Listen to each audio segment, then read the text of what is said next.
All right, that's the cue. Welcome, everybody. I'm Stevie Meyer from the Pacific Northwest Aleut Council. We have Lauren Peters here as well. She's our vice president. I'm the director of communication, and we're hosting Dr. Michael Iqyax Livingston. I tried to work on the pronunciation there with Michael earlier today. I wasn't quite guttural enough, but I'll get there, Michael. He is the esteemed expert from APIA, the Aleut Pribilof Island Association, who comes and shares all of his great wisdom about our tribe. So we're excited to have you here for Human Trafficking Awareness Month, and super appreciative that you continue to reach out to us at PNAC and share with all of our wonderful folks around, who knows, the world, at least the US. Thank you, Stevie. And again, thank you, everybody, for being here, esteemed colleagues. Appreciate you being here. One little side note, it's extremely dry here in Anchorage this winter, and I'm going to be drinking a lot of, taking sips on water so I don't lose my voice box here. And we also wanted to mention, too, that you're welcome to take care of yourself as you need. Sometimes this information can be a little heavy and shocking to the system if you haven't heard it before, or even just because of our heritage. So do whatever you need to do. Be gentle with yourselves today, and reach out if you should need anything to us here at PNAC or Michael as well. There's lots of resources should you need any. But hopefully this information is healing for you as you learn more of our history and how we can hopefully do better in the future. Thank you, Stevie. Are you seeing the full page PowerPoint now? Yes. Thank you. So the title of my presentation is Improving Services by Increasing Awareness, the History of Human Trafficking in the Aleutians from 1741 to 2023. My name is Michael Livingston. I'm with the Healthy Relationship Team at Aleut Pribilof Island Association. I'd like to begin with a moment of silence for victims and survivors of human trafficking, which sometimes includes victims of domestic violence and homicide.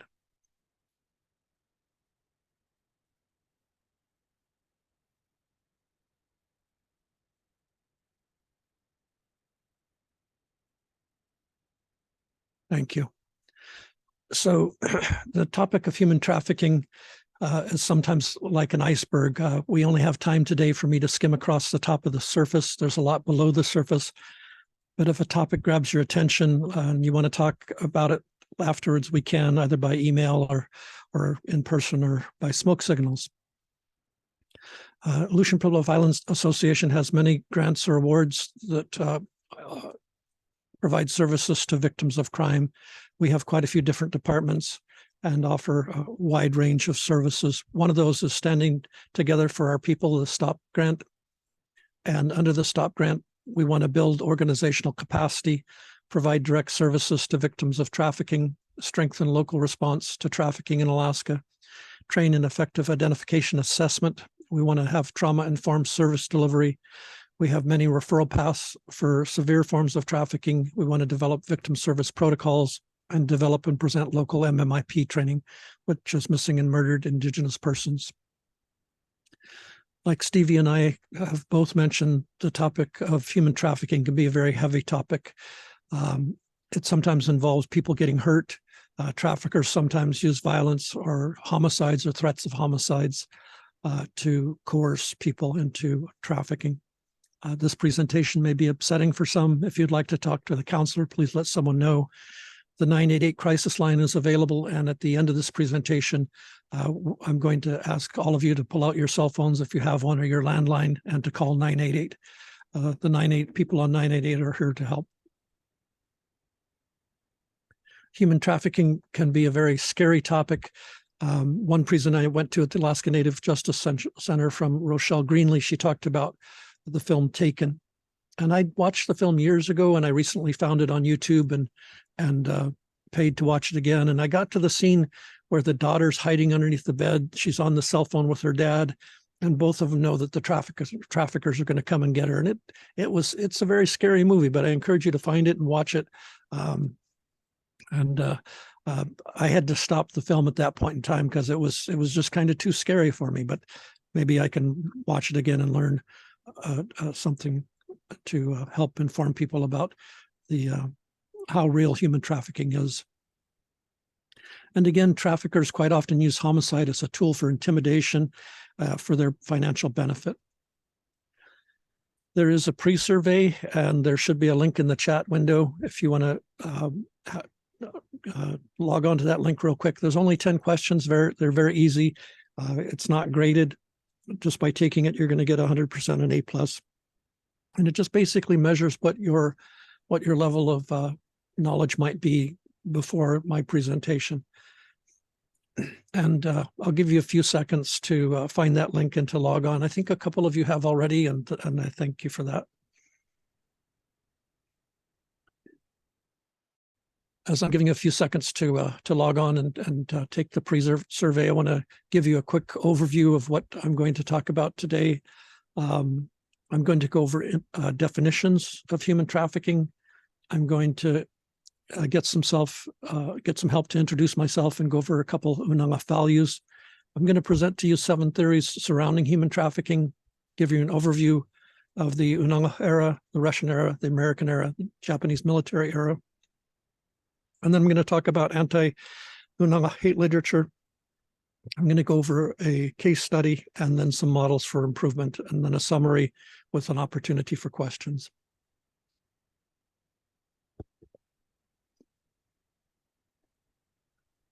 So a quick definition of human trafficking.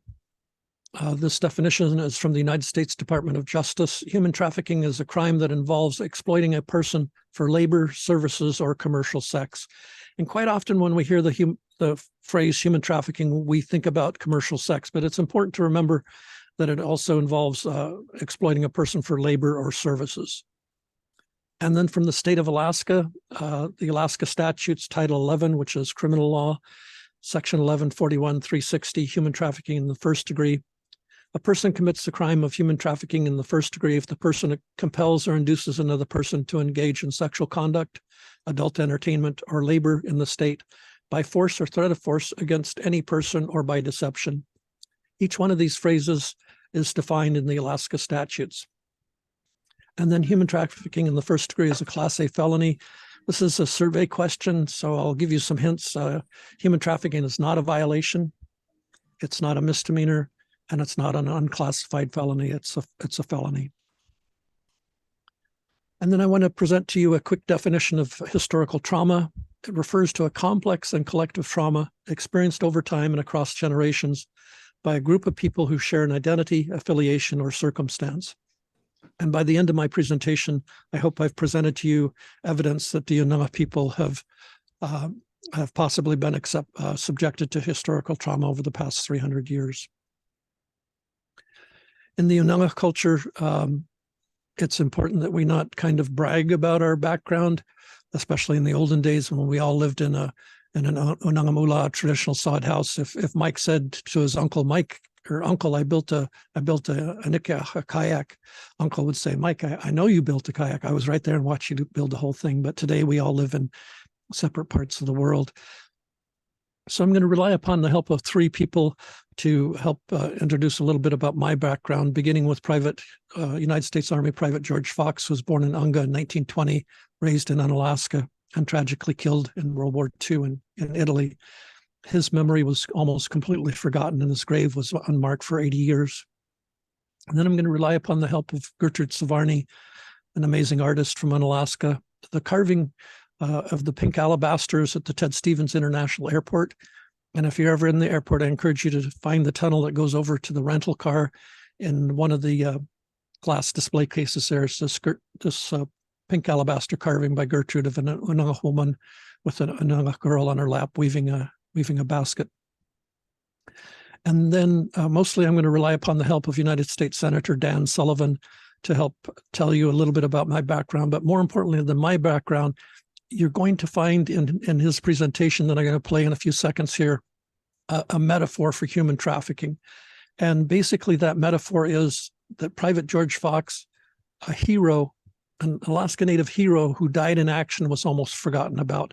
And Senator Sullivan reads into the record on the floor of the United States Senate that one of the reasons that Private George Fox might have been forgotten about is something that we all know already in our hearts, and that is that quite often Alaska Natives are overlooked because we're Alaska Native.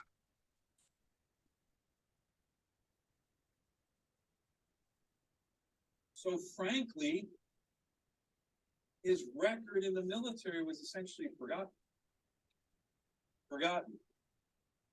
Now, I think, you can't prove this, but the fact that he was an Alaska Native,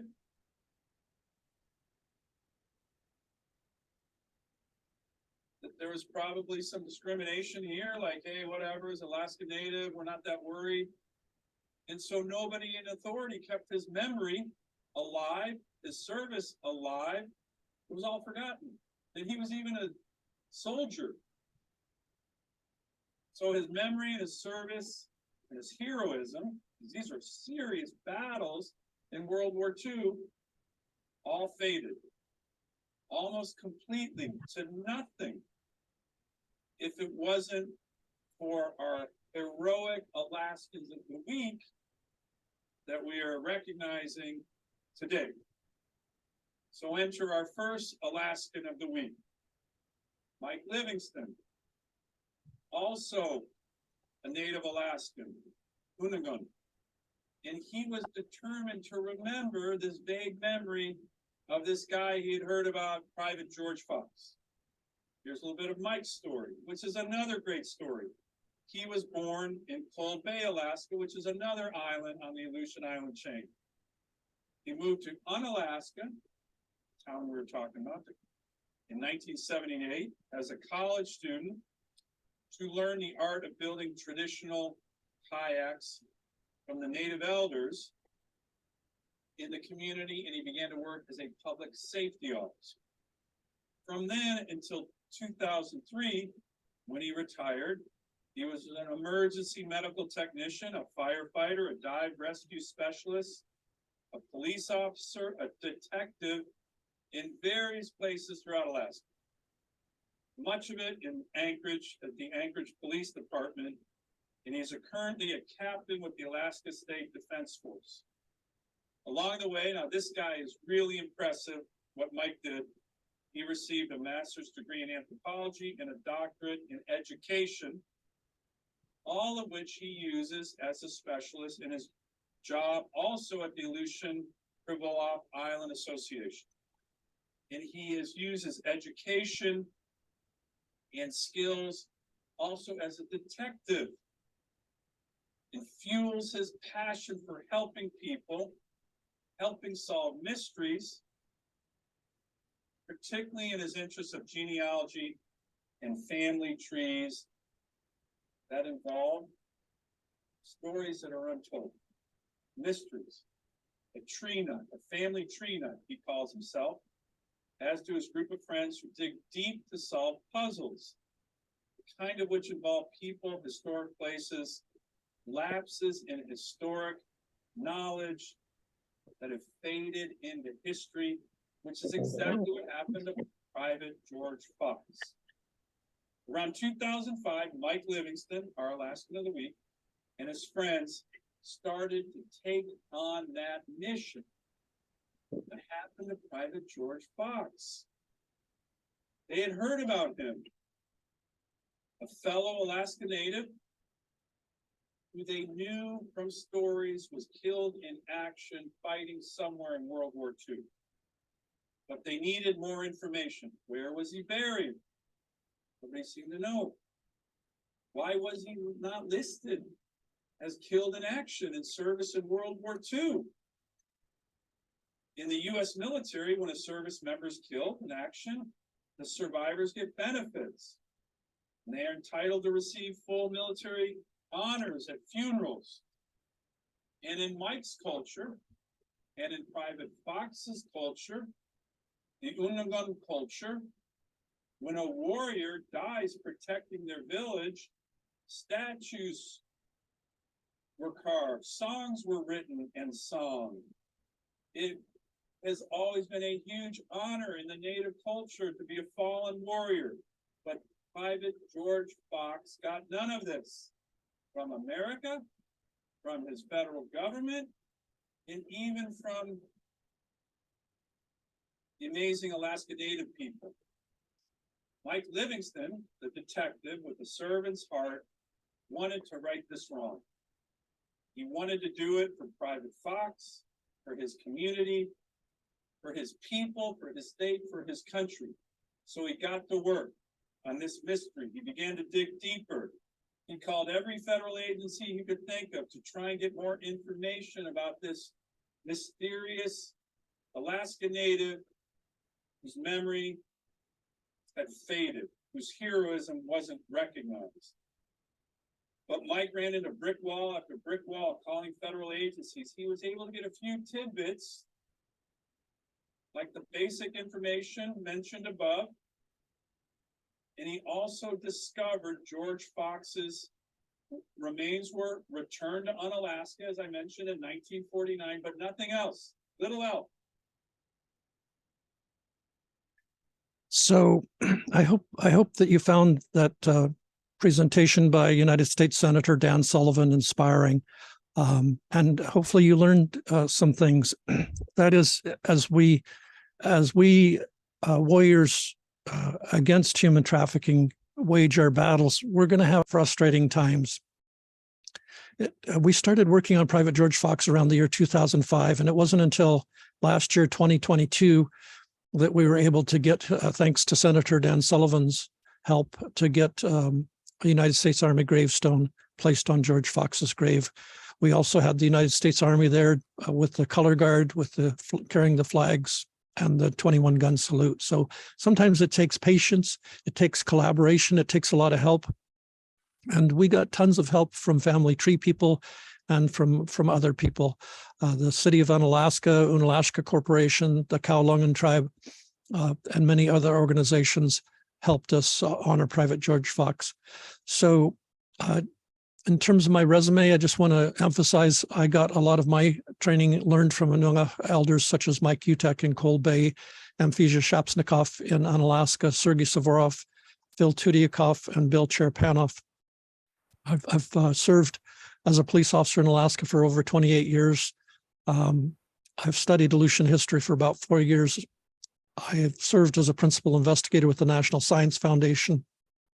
I've been a victim of many crimes, including 3 attempted homicides, once with a hatchet, once with bullets flying through the air in my direction, and once by a vehicle. It's attempted murder by a vehicle. So there's nothing fun about being a victim of crime. It's even though we quite often, if ever, do anything to deserve being a victim of crime, we feel shame about it. So I think part of the healing process is to openly acknowledge I've been a victim of crime. Sometimes I need help. Sometimes I need counseling, and it's okay to reach out to get help.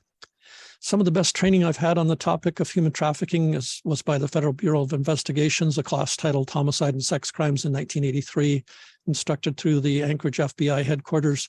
The instructors included Special Agent Roy Hazelwood and Special Agent Don Douglas. And if you watch any of the current films about topics like this, you'll quite often hear their names mentioned. They're definitely world-class instructors.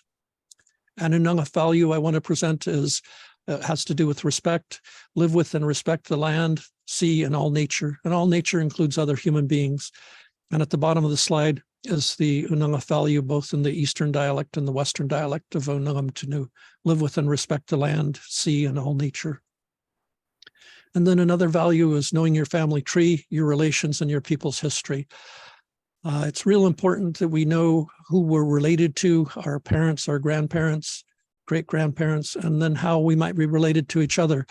I use online services such as Ancestry.com and 23andMe to find out I'm related to people I have had no idea until I submit a DNA test, and they also submit a DNA test. So at the bottom of the slide is this Ununga value in Eastern dialect and Western dialect of Unungam Tunu. Know your family tree, relations, and your people's history. A problem statement, the history of human trafficking in the Aleutians is not well known. It's a complicated history scattered to the 4 corners of the world. If we do not know or forget our history, there's a chance of it being repeated. And then a potential solution is through the study of history and the theory of human trafficking in the Aleutians, and through the integration of Ununga values, we can learn to increase our awareness and may be able to provide improved services to human trafficking victims. A quick introduction to a geography of the region. It includes the Pribilof Islands, the Aleutian Islands, the Shumagon Islands, and the west end of the Alaska Peninsula. We have 13 villages: St. Paul, St. George, Nelson Lagoon, King Cove, Unga, Belkovsky, Sandpoint, Pauloff Harbor, Akutan, Nikolsky, Atka, and Alaskan False Pass. I've had the honor of visiting and working in almost every single one of these communities except Nikolsky. And I can say that each one of our villages is beautiful, a very amazing scenery, and the people are awesome and kind and generous with helping us learn more about their communities. A quick definition of theory: it's a plausible or scientifically acceptable or general principle or body of principles offered to explain a phenomena. So the first theory is from a book called Empire of Extinction by Ryan Tucker Jones. And Ryan Tucker Jones examined how Europeans behaved in the 1700s when they first came to Alaska. And what he hypothesizes is that their main motivation was to gain more resources, particularly land.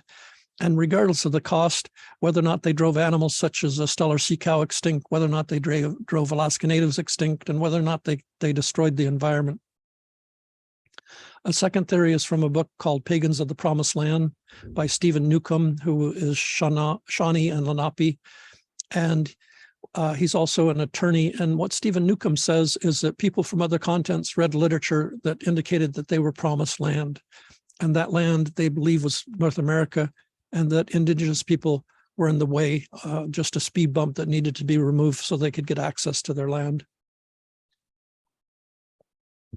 Another theory is from the Japanese Imperial Navy, the Japanese Imperial Navy or military, who basically said we need more resources. And their mission was to take over all the countries surrounding the Pacific Ocean, and they were well on their way to achieving that goal when they tried to take over the United States. The phrase "speak Japanese or die" comes from an Ununga man who was taken from the Aleutian Islands to prisoner of war. And basically what he says is that the Japanese soldiers told him that if he didn't learn how to speak Japanese, that he would die. It's important to remember the Code of Bushido from centuries ago in Japan, where under the Code of Bushido, it's more considered better to die than to be a prisoner of war, even if you die at your own hands. And then going back in time the other side of the world to Italy, Thomas Aquinas was an influential philosopher from Italy who was born in 1225 and died in 1274. To me, it's interesting that he was from the Lazio region of Italy, which included Anzio Beach, where Private George Fox landed during World War II. And what Thomas Aquinas said is native people are imperfect human beings and therefore perfect slaves to Europeans. And that's something that many people back after he said it believed, and it appears to be what people continue to believe in the year 2023.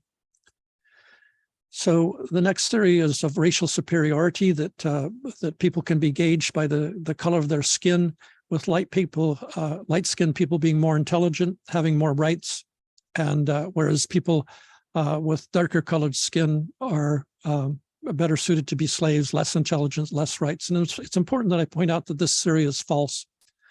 Moving towards the positive, continuing with the negative, a theory of poor socioeconomic class, NHI, no humans involved, which basically says if Mike is poor, if Mike decides to sell his body for sex, if Mike decides to consume alcohol or ingest drugs, or if Mike decides to get into a vehicle with a complete stranger, and if someone kills Mike, well, too bad for Mike. Mike, because of his decisions, is no longer a human being. And if someone murders Mike, it's not a murder because along the lines of the savage theory. Now moving towards the more positive, the seventh theory is one of grace. And you might have heard this phrase before, and it says, "There but the grace of God go I." So if I come in contact with a victim of human trafficking, rather than me judging that person, for me to realize that if I had made different decisions in my life, I might have ended up in that person's shoes. And therefore, it's important for me to treat that victim of human trafficking with compassion. And along the same lines, a favorite phrase of Mother Teresa, "Truly, I tell you, whatever you did for one of the least of us, you did for me." So it's real important that when we're working with people that aren't as fortunate as some of us may be, that we try to take the best care of them that we possibly can. And then the last theory that relates to human trafficking comes from the Alaska Law Enforcement Code of Ethics. And I first raised my right hand in Unalaska in 1979 as an Unalaska police officer. And I've worked for several other police departments since then, but we all Alaska police officers, state troopers, village public safety officers raise our right hand and swear by this code of ethics. As a law enforcement officer, my fundamental duty is to serve all mankind, to safeguard lives and property, to protect the innocent against deception, the weak against oppression or intimidation, and the peaceful against violence or disorder, and to respect the constitutional rights of all people to liberty, equality, and justice. So when we're helping victims of human trafficking, they are quite often in a weak position, and they've quite often been subjected to deception. So moving to a quick overview of Aleutian history over the past 10,000 plus years, the Unangach era is the era, the largest portion of that era, about at least 10,000 years, and that's the era that we know the least about. And then the Russian era was 126 years. The United States era so far has been about 155 years, and within the American era was the Japanese military era, which is about 3 years. One of the best sources I've found to learn about the Unangach era is a book titled Aleut Survivors of the Bering Land Bridge by William Laughlin, who was an American archaeologist who worked in Umnak Island, Nikolsky. And in the book, it's encapsulated that the Unangach people were strong warriors and sea hunters, outdoors people and good parents who really loved their children and would do anything for their children. They took care of, the Unangach people took care and continue to take care of each other.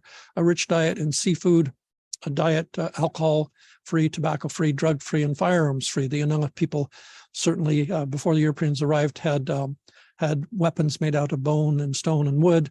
The Unangach people were very independent. Anything the Unangach people needed to build, whether it was shelter, the Unangach ula, the traditional sod house, or the iqyax, the single hatch kayak, or clothing out of furs or intestines or baskets, the Unangach people were able to make everything that they needed to survive. And the symbol of the bear with the cub helps remind us that traditionally the Unangach people are fierce protectors of their children. Kind of akin to the Alaska Peninsula brown bear. A sow with cubs will do anything to protect her cubs, including going up against a huge, powerful male brown bear that's trying to harm the cubs. And quite often by the end of the fight, even though the female bear might be smaller, by the end of the encounter, the male will be turning around and quickly heading in the other direction. In 1722, the head of Russia was Peter the Great, and he gave an edict to his men, directing them to determine whether or not Asia and America are connected. We know today there are, but back then they really didn't know. And so he ordered that a captain be found. They couldn't find a captain worthy of the mission in Russia. They had to go to Denmark, where they found Captain Commander Vitus Bering. They went to the Kamchatka Peninsula and built 2 ships, the St. Peter and the St. Paul, and then the 2 ships were launched. And then he gave an interesting order. He said to take tobacco with you, for the Americans who were Alaska natives will be eager for tobacco. From documents we learned that was not true, but some of the things they brought with them included tobacco, alcohol, Chinese tobacco logs, which was opium, firearms, and harsh retaliation. And we know from documents, the first documented contact between Alaskan natives and Europeans occurred on September 4th, 1741 at 4 p.m. in the Shumagon Islands off the coast of Alaska. And we know that from 2 documents, one being Journal of a Voyage with Bering, 1741-1742 by George Wilhelm Steller. Steller was a German scientist, a German naturalist and medical doctor, born in 1709 in Winsham, which is near Nuremberg, interestingly enough, where the World War II trials later happened. Several things named after Steller include the Steller jay, Steller sea lion, Steller sea eagle, the Steller sea cow, which is extinct, Steller's eider. And And if you read Steller's journal carefully, you'll find that he was the first Alaskan anti-tobacco advocate. Steller discouraged the Europeans on the ship, the St. Peter, from giving tobacco to Alaska natives. The expedition left the Kamchatka Peninsula in the spring of 1741.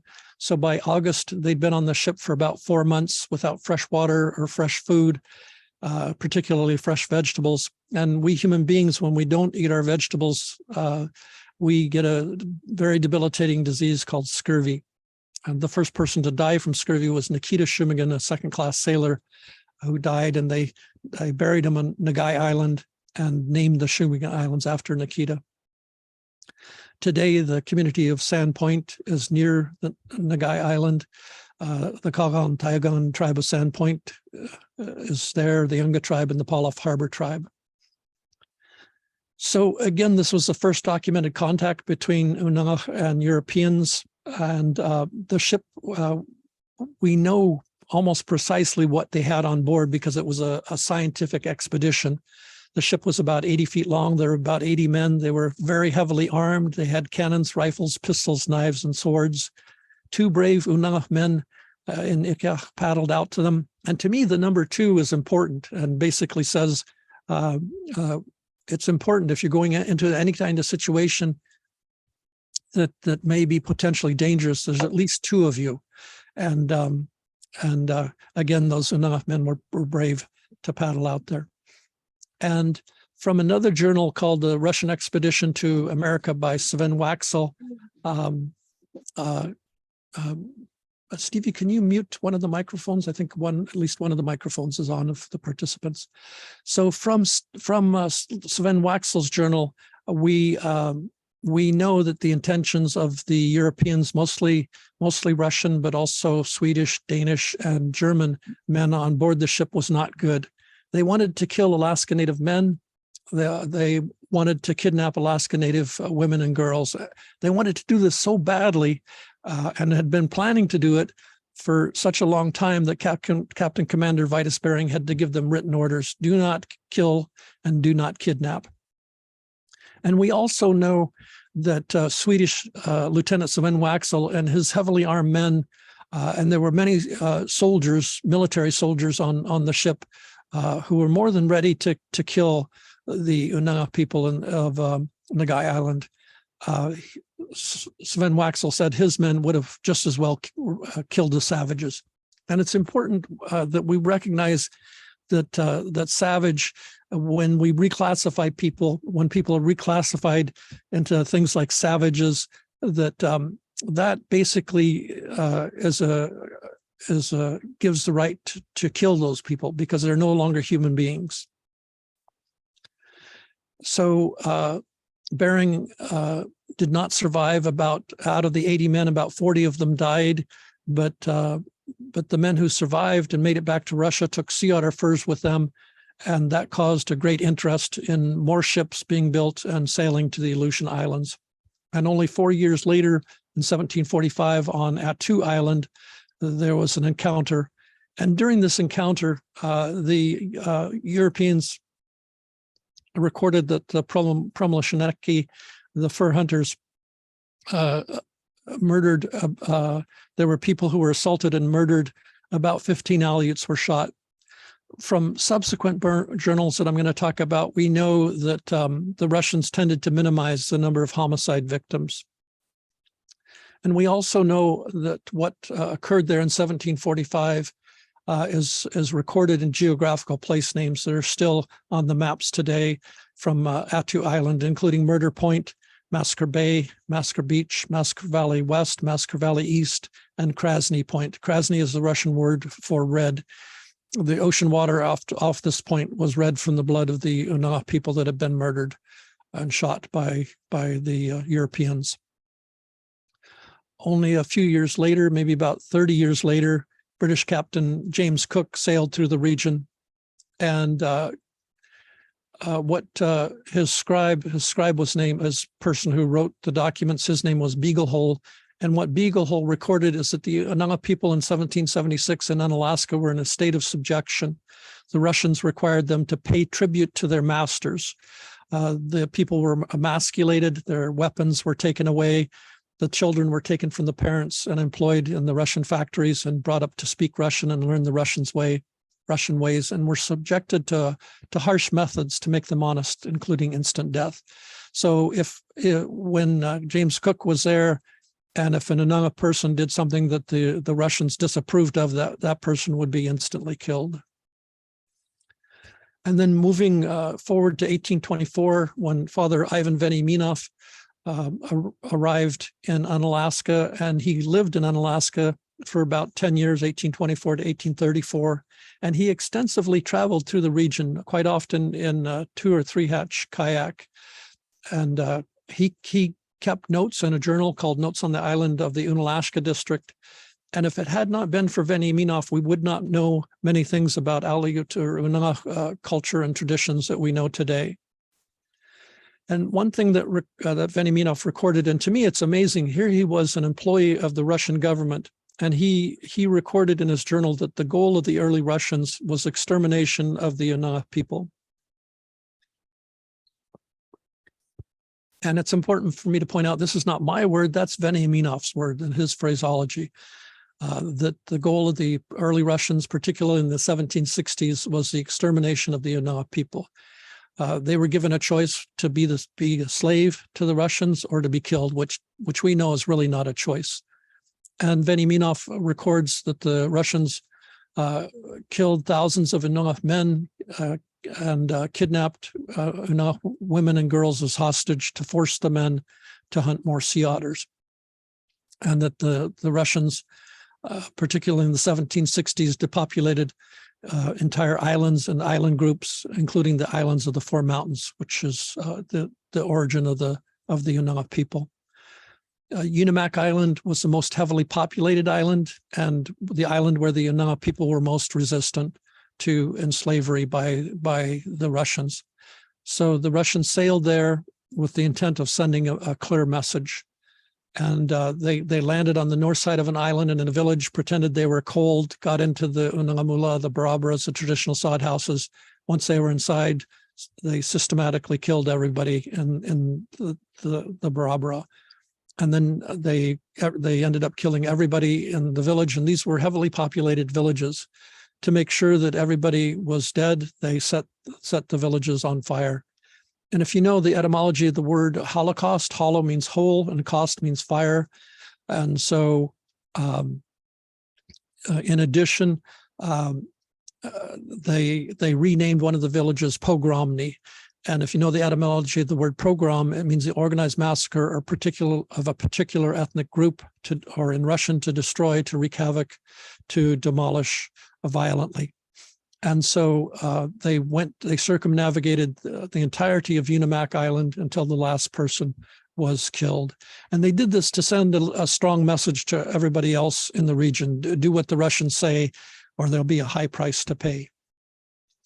The trafficking of the Unanga people continued in the 1700s to the 1800s, and the Russians forcibly relocated the Unanga people mostly to get them to hunt fur mammals such as sea otters or northern fur seals. They relocated the Unanga people to the Pribilof Islands, up the Alaska Peninsula, Prince William Sound, down the west coast of North America to Fort Ross, to Hawaii, to the Kuril Islands between Kamchatka and Japan, and then into Russia. As we move into the American era, it's important to remember the United States Constitution, particularly a couple amendments, one that has to do with forbidding the quartering of soldiers, the forcing of citizens to house soldiers, and the 13th Amendment, which outlaws slavery. Neither slavery nor involuntary servitude shall exist within the United States or any place subject to their jurisdiction. So this was in 1865, only 2 years before the United States purchased Alaska from Russia for $7.2 million. But back in 1867, $7.2 million was a lot of money. And so the United States government had to figure out a way to pay that huge amount of money. And a lot of that debt was paid through the sale of northern fur seals in the Pribilof Islands, St. Paul and St. George. So off the backs of the Pribilof Unanga people, a lot of that debt was paid. United States government got millions of dollars for the harvest of northern fur seals. And the United States government continued the trafficking of the Unanga people from 1867 to 1984. That's way after the 13th Amendment was passed, outlawing slavery. And the Unanga people were forcibly relocated from the Aleutian Islands to the Pribilof Islands to harvest northern fur seal. On December 7th, 1941, the Japanese Imperial Navy snuck up and bombed Pearl Harbor.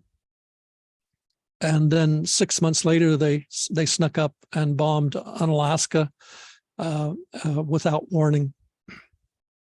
At the same time, or shortly after that, the Japanese Imperial Navy invaded other Aleutian islands. They snuck on a Sunday morning. They seemed to like attacking early Sunday morning. 1,500 soldiers snuck over the hill in Attu and fired high caliber firearms and machine guns into the wooden houses where the Unanga people were literally getting ready for church. They occupied Attu for quite a while, and then took 42 Unanga people prisoner of war to Japan, and then forced the Unanga people there into labor. And tragically, out of those 42 Unanga people, 24 passed away, including newborns. Shortly after that, the United States military forcibly relocated 881 people to Southeast Alaska. They claimed it was out of military necessity, but after Aleut Pribilof Island Association hired an attorney, and after a United States federal commission was held and heard the testimony, the United States Federal Commission ruled that there was no military necessity. The only military necessity was housing. The United States military needed housing in the Aleutian region to put their soldiers into. And again, quartering soldiers was outlawed by an amendment to the United States Constitution. Some of the other strongest evidence that was found that there was no military necessity is they said you had to be 8th Aleut or more before you were forcibly relocated to Southeast Alaska. If there was a true military necessity, they would have gotten the white people out of there first, whereas they allowed the white people or the people less than white 1/8 Aleut to stay there. Some of the other really great evidence that APIA's attorney found was at the same time that the Unanga people were forced into deplorable living conditions, that there were literally Nazi prisoners of war across the bay. Their living conditions were way up here. The Nazis were providing good food, good water, heat, and so forth, whereas the Unanga people were way down here. And a big part of the reason that the United States wanted to contain the Unanga people in Southeast Alaska was they wanted to force them to return to the Pribilof Islands to harvest northern fur seal so that they could make millions of dollars. I want to make the connection between human trafficking and MMIW, murdered and missing Indigenous women. And that's made by tribal leaders who have identified a connection between MMIW, MMIP, and trafficking.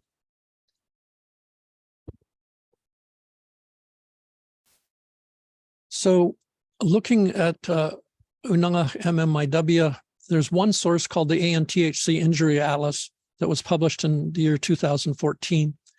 And they only looked at homicides from 1992 to 2011. And they said during that 20-year time period, there were 5 Aleut homicides, which they said was significantly lower than Alaska Native statewide, so low that a per capita rate could not be determined. But for myself and other researchers, there was a couple interesting things. They did not include Unanga homicides outside of the region. And more importantly, they reclassified the ethnicity of homicide victims. And whenever people are reclassified, whether it's by ethnicity or savages, it's real important that we take note of that. So to give you an example of what was done in this survey, if I was working as an Unalaska police officer and I was shot in the chest, and that day I foolishly didn't wear my bullet-resistant vest, and for all practical purposes, I was deceased in Unalaska as an Unanga police officer. But for the benefit of my family, they called a medevac. I was transported to the Alaska Native Medical Center. And it was not until I was at the Alaska Native Medical Center that a medical doctor declared me deceased.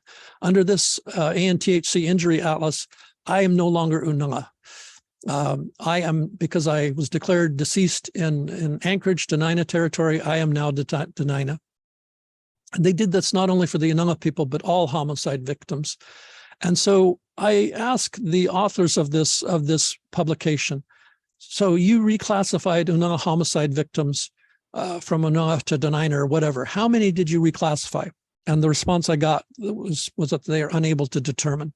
I asked them question after question, and the response I got was unable to determine. So again, whenever people are reclassified, that should really raise the hackles on the back of our neck, and we should delve deeper into why this is being done. So myself and other researchers, predominantly Marty Murray, who was raised in Alaska and now resides in Kodiak, we did try to do deeper research into Unanga MMIW from 1741 to 2020. And we published a map with markers on it, and each one of these markers has references on where we got our information from. It includes in Japan, the Kamchatka Peninsula, the Aleutian Islands, the Alaska Peninsula, South Central Alaska, mostly Anchorage, Southeast Alaska, and down the coast of the west coast of Alaska. And we came to somewhat of a conclusion that over the past 300 years, the Unanga people may have endured more homicides than other people. Already gone over this. Oops, going the wrong direction. Let me try to go the right direction here. So I want to jump, jump into the wrong slide there. I want to jump to media that may promote violence against the Unanga people. And it's important for me to emphasize this is solely my opinion, but I encourage you to find these sources and read them and let me know whether you concur or disagree with my opinion. But in my opinion, there's media published to focus hatred on Unanga people, particularly Unanga females. And that hatred is focused around the hunting of sea mammals, such as seals or sea otters. And it's my opinion that this media may engender violence against the Unanga people. When you after you read this literature and you reverse engineer it, it appears to me that what the authors are saying is that the Unanga people kill seals. Seals are cute. Aleuts won't stop killing seals, and therefore the solution is to get rid of the Aleuts to save the seals. And this literature starts with a film published called Nature Under the Balance of a Man's Thumb, and it was filmed in the Pribilof Islands. Some of the Pribilof people that I've talked with said that after this film was published, it went viral around the globe and ended up in a tremendous amount of hate mail directed against the Pribilof people. Prakashka's wife in the 1930s, the author of that has nothing but bad things to say about the Unanga people. And then in my opinion, one of the most powerful anti-Unanga hate literature is by Scott Odell, called Islands of the Blue Dolphin. It's staged in the islands off the coast of California, the Catalina Islands.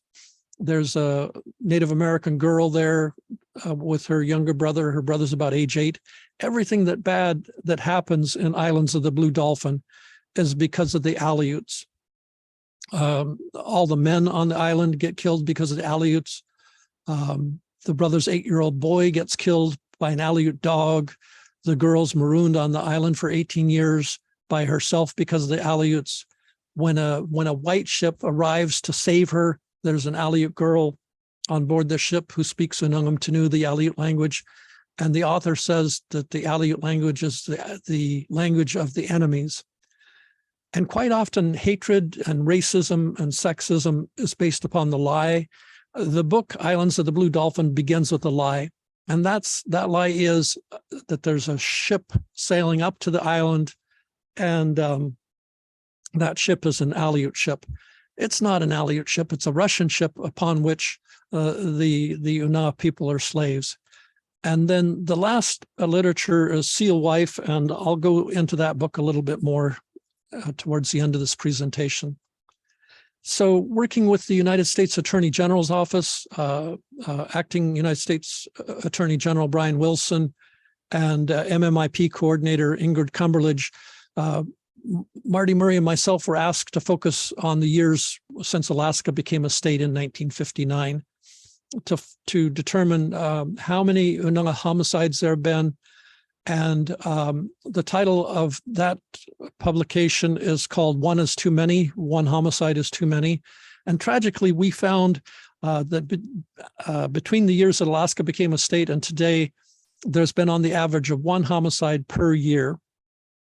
And interestingly, a lot of those homicides, over 50% of them we found were in Anchorage. So then we asked the question, why Anchorage? What has been going on in Anchorage in the 1970s through the 2000s that might help explain why there's so many homicides? And so if you know anything about the history of Anchorage, from 1971 to 1983, there was tragically a prolific serial killer named Bob Hansen, who killed many victims, many of those involved in human trafficking. You might have seen the film Frozen Ground with Nicolas Cage, but in my opinion, the book Butcher Baker by Walt Gilmore is much, much better than the film. Walt Gilmore was an Alaska State Trooper. And what Gilmore says is that Bob Hansen lived on Muldoon Road, a street called Old Harbor. He had a bakery at 9th and Ingra. He had an airplane at Merrill Field.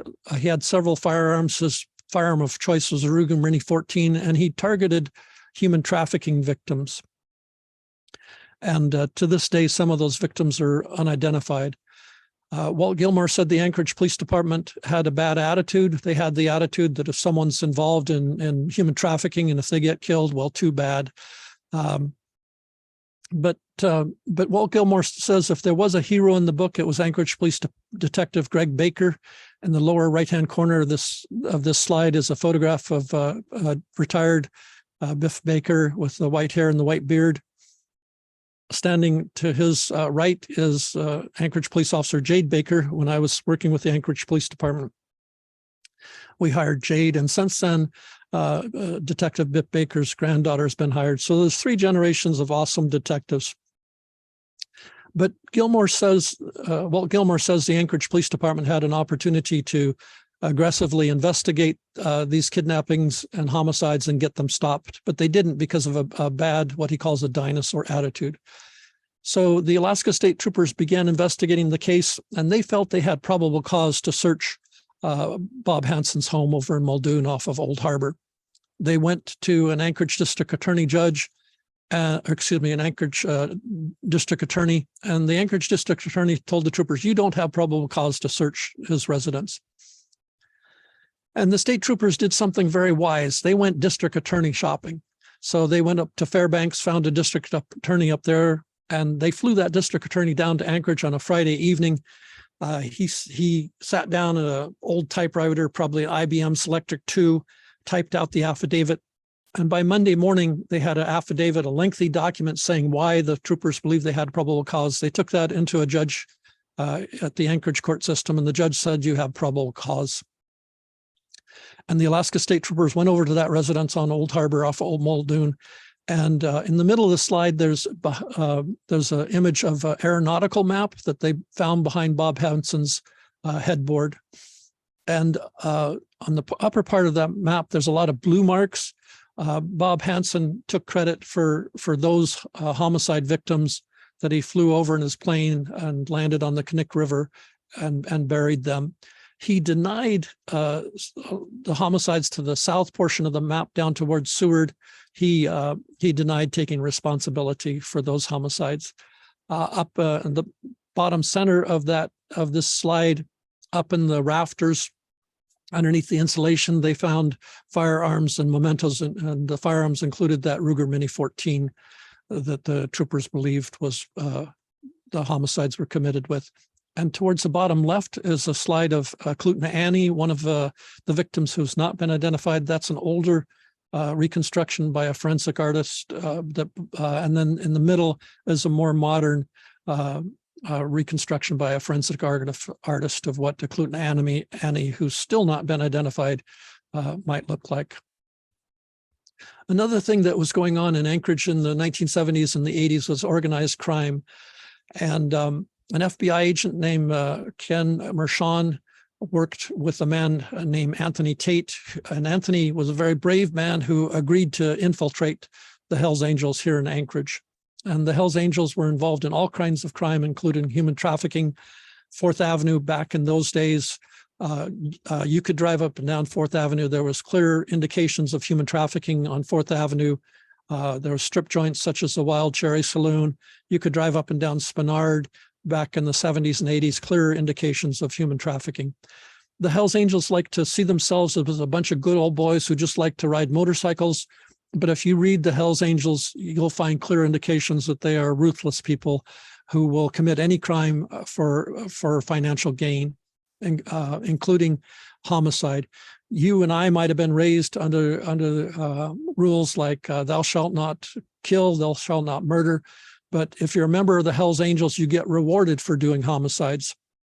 If you see a Hells Angel wearing a filthy few patch, means that Hells Angel committed a homicide, and not just any homicide, but a club-sponsored homicide. So the club says, you need to kill this person. And it's only after the member goes out and does this homicide that they can now get rewarded and wear the filthy few patch. And you might say, Mike, this was back in the 70s and 80s. There's no Hells Angels around. I've recently driven by 34th and Dorbrandt off of 36th and Spenard. The Hells Angels headquarters is still, unfortunately, alive and well right here in the heart of Anchorage, Alaska, the largest community in the state of Alaska. Another source of potential information about victims of human trafficking who might be missing is the Alaska State Troopers Missing Persons Clearinghouse. As of today, there's 1,330 missing Alaskans. Only 153 of those are active cases, and they're active because the police departments or the law enforcement agencies have said there's a chance of solving these. There's one doe, a male, who's unknown, as well as a Aleut Annie from the older drawing as well as a newer drawing. And if you go to this page, they have photographs of all the 153 active cases in Alaska. Another potential source of information is the Alaska State Cold Case Investigation Unit, which said between 1961 and 2002, there's 101 cold case homicides. When myself and others looked at this page, we noticed there was only numbers and no names.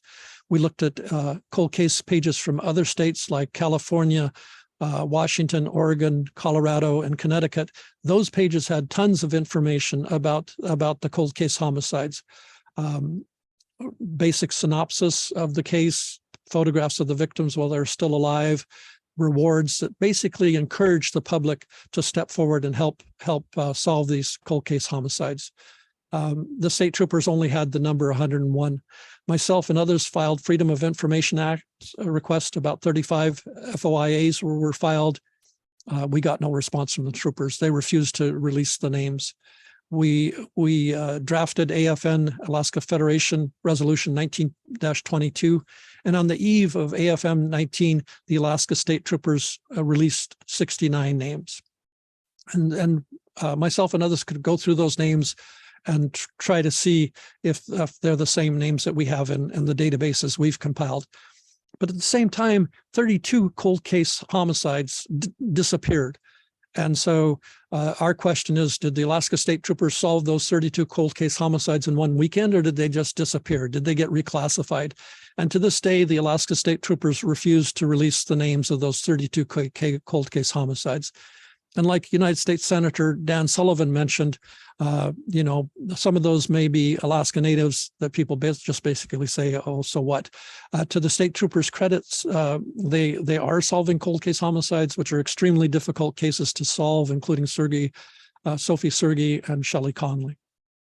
We hope that the Alaska State Troopers continue to aggressively investigate the cold cases, and we also hope that they release those 32 names. Another potential source of information is the Anchorage Crime Stoppers. There's about 50% of the population in Anchorage. If there's 101 cold cases, we would expect there to be about 50 from Anchorage. There's 40 that are unsolved homicides and 7 missing persons from Anchorage Crime Stoppers. And then going back through the literature to try to explain why there might be a peak in Unanga homicides in the 1980s and 90s, a book called Wisdom Keepers by Larry Merkuliev. And one of the interesting things that Larry says is that after the Unanga people were held slavery by the Russians for 126 years and by the United States for 117 years, and that the Unanga people were suddenly released from being slaves without preparation on December 31st, 1984, there was a spike in homicides and suicides. And then APIA, working with the University of Alaska, did a survey, and out of 100 adult women in the Aleut Pribilof Island region, 43 experienced intimate partner violence, 24 experienced sexual violence. So 45 out of 100 women in the region experienced interpersonal violence, sexual assault, or sexual violence, or both. And as Stevie and I cautioned at the beginning of this presentation, the topic of human trafficking can be violent. Traffickers use violence and homicide or threats of homicides. The following case contains graphic writing, and you may want to step away from the presentation for a few moments. And there's just a preliminary matter. Number one, I'm not judging. I easily could have, if I'd made the wrong decisions early in my life as a young teenager, I could have easily ended up in a life of crime. And let's remember the phrase there, but the grace of God go I. So the case study that I'm going to mention involves a real human being. I've sanitized it. I've taken off the names because we're not focusing on the individual. We're focusing on the topic of human trafficking. And the following case has been published in the media. The following book is real, and there are several possibilities. The book or the case may not be directly related. It could be pure coincidence, or there's a possibility of them being related. But as a researcher, as a deep researcher, you may end up seeing what appear to be coincidences. And the question becomes for you, do you mention these coincidences to other researchers? Do you talk about them? And what would you do? So the case tragically begins in 1979 when a girl was born into an imperfect family and didn't live a perfect life. There were arguments in the family. The girl was kicked out and reported as a runaway. At age 15, she was arrested for DUI, driving under the influence, and then DWL, driving without a valid driver's license. At age 17, she was arrested for forgery. At age 18, she filed a domestic violence temporary restraining order. Age 18, arrested for shoplifting. Age 20, practicing prostitution. Age 22, 3 domestic violence restraining orders. There's a likelihood that those restraining orders, temporary restraining orders, were against her trafficker. And again, traffickers quite often use violence. And then tragically, at age 22, she was reported missing in late 2001. Just a short time later, in May of 2003, the book, The Seal Wife, was published. The author uses the word Aleut 33 times in the book. The book is staged in Anchorage in 1915. And if you know the history of Anchorage, human trafficking started out on 4th Avenue. As it became more civilized, they pushed it south to 9th Avenue, and then they pushed it east towards Muldoon. And the author says that the Aleut woman lives in a frame house marooned on the mud flats. And the man, who is a white male, age 26, a meteorologist, a person who studies the weather, brought her animals, mostly rabbits, which the Aleut woman then skinned and prepared and cooked a meal for them. They had sex, and she is mute. And some of the people who I've talked to about this book says, Mike, there's nothing wrong with this book. It's a romance novel. And if you look carefully on one page of the book, read it. I encourage you to read it from an Unanga mother point of view, wondering whether or not you would want your Unanga daughter to date this 26-year-old meteorologist.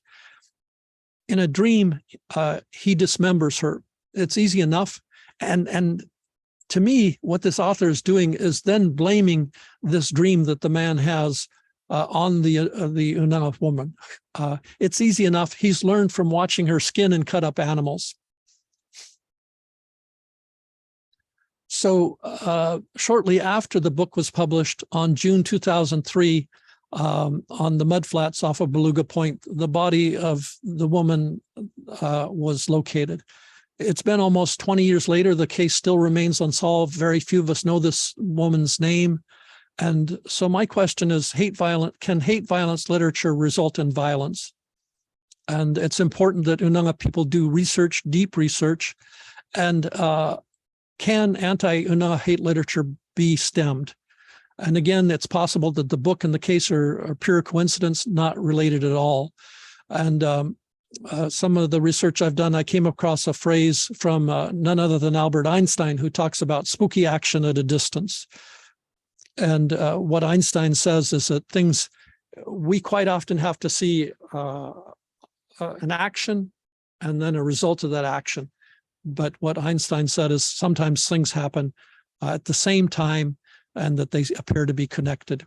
So to tighten up the timeline, the woman was reported missing in December 2001. The book was published in May of 2003, and on June 18th, 2003, her body was located in Beluga Point.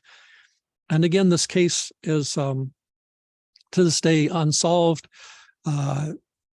This was an Alaska Native woman who, like Senator Dan Sullivan mentioned, maybe she was overlooked because she was Alaska Native. Maybe she's been virtually forgotten because of Alaska Native. If this person had been an Anchorage police officer whose body was found off of Beluga Point, we would know that person's name. If this person was an Alaska State Trooper, we would know this person's name. But my guess is that few of us know this person's name today. And if nothing else, I hope that this presentation has increased our awareness, and I hope that some way we can collaborate and see if we can't push to get this case solved. So one model for success is from the Jewish people who, after 6 million homicides in Europe in the 1940s during World War II, they said enough is enough. And they formed the Anti-Defamation League. And now when people publish hate literature against the Jewish people contact the publisher and say, maybe you really shouldn't be publishing this trash. And their motto is fighting hate for good. And they are strong believers in education. Fast forwarding to only a year ago, the Alaska State Troopers did a human trafficking sting. And the head of the Alaska State Troopers, Commissioner James E. Cockrell, said, enough is enough. And if you know anything about the history of trafficking stings here in Alaska, over the past 20, 30 years, the people who would get arrested are the victims of human trafficking, the women typically who have to dress up and stand out on street corners.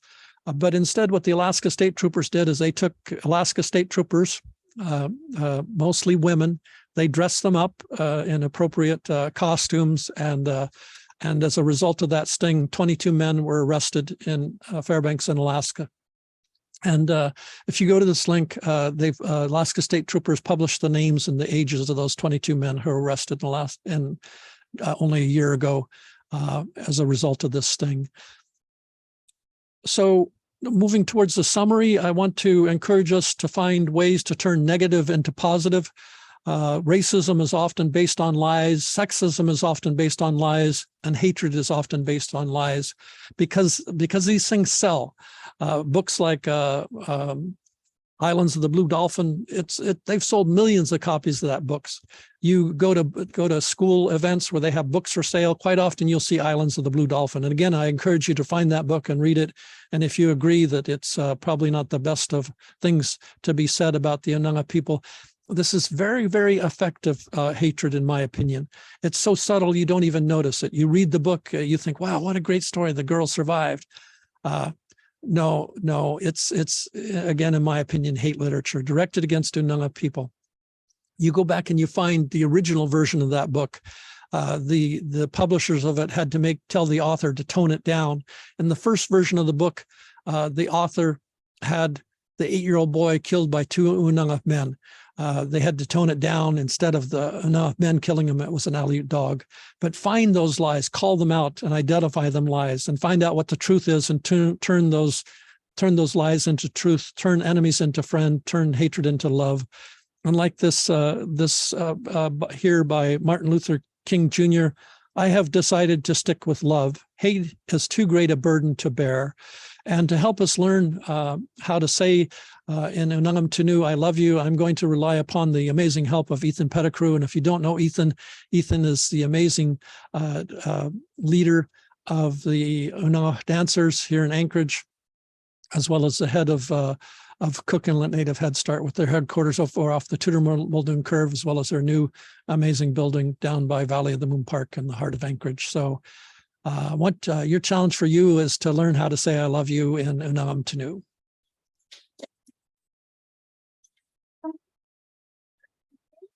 Something new? Hi, Raven. I would love to. In my family, we speak Unanga. So if I wanted to tell my mom or dad that I love them, I would say, "Kinyaktaku." Very good. "Kinyaktaku." I love you. Thank you so much for teaching me new words, Ethan. Oh, you're very welcome, Raven.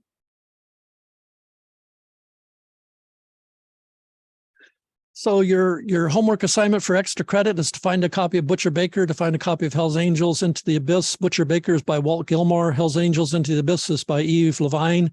Encourage you to read those and give me a quick book report. So in summary, the Unanga people have experienced over 243 years of human trafficking in the Aleutians by 3 of the most powerful countries in the world, the Russians, the Americans, and the Japanese military.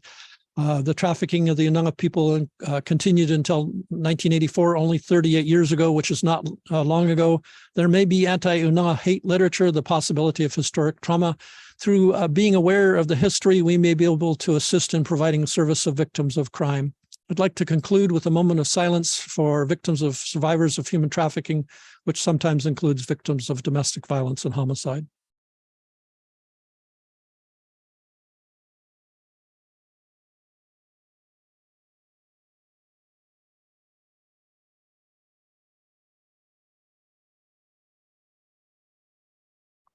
So I'd like to conclude with a group activity. I encourage you to, if you have a cell phone, drag it out, log in, whether you have a cell phone or a landline,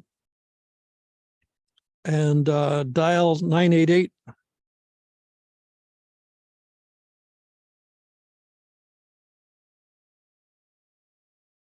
You've reached the 988 Suicide and Crisis Lifeline. We are here to help. Para español, oprime el número 2. To reach the Veterans Crisis Line, if you are a U.S. veteran or service member or are calling about one, press 1. To connect to specialized support for LGBTQ+ people under the age of 25, press 3. Otherwise, please remain on the line while we route your call to a Lifeline crisis counselor. So 988 is there to help us. Counselors at Aleut Pribilof Islands are there to help us. In my opinion, reaching out for help is a sign of strength. If you're familiar with the Alaska flag, in the Western culture, it's a Big Dipper and the North Star, but in the Unanga culture, it's the bear. And Benny Benson, whose mother was from Unalaska and whose grandparents were from Unalaska, and whose great-grandparents were from Amlia by Atka Island. For Benny Benson, the bear represents strength. And so if you need help, reaching out for help, calling 988 is a sign of strength. So I'd like to conclude by saying Kagasakun, thank you for your attention today. Tingyaktakuk, I hope that you've increased your awareness and can find ways to improve services. If you have any questions or comments, I encourage you to contact me. My email are there, my phone number's there.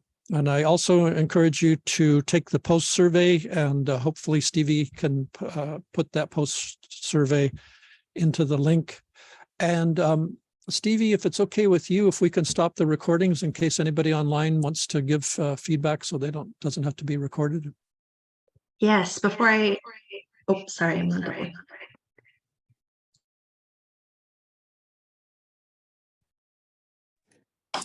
So before I stop the recording, can you hear me okay now? Yes. Before I stop the recording, I just want to say thank you to you, Dr. Livingston. We are super appreciative. That was so much packed information in there. I just am sitting here in gratitude of how much work and love you put into this in your lifetime and remembering so many lifetimes of others. So I will stop the recording with that, and we have a few comments and if you're able to take a few questions as well.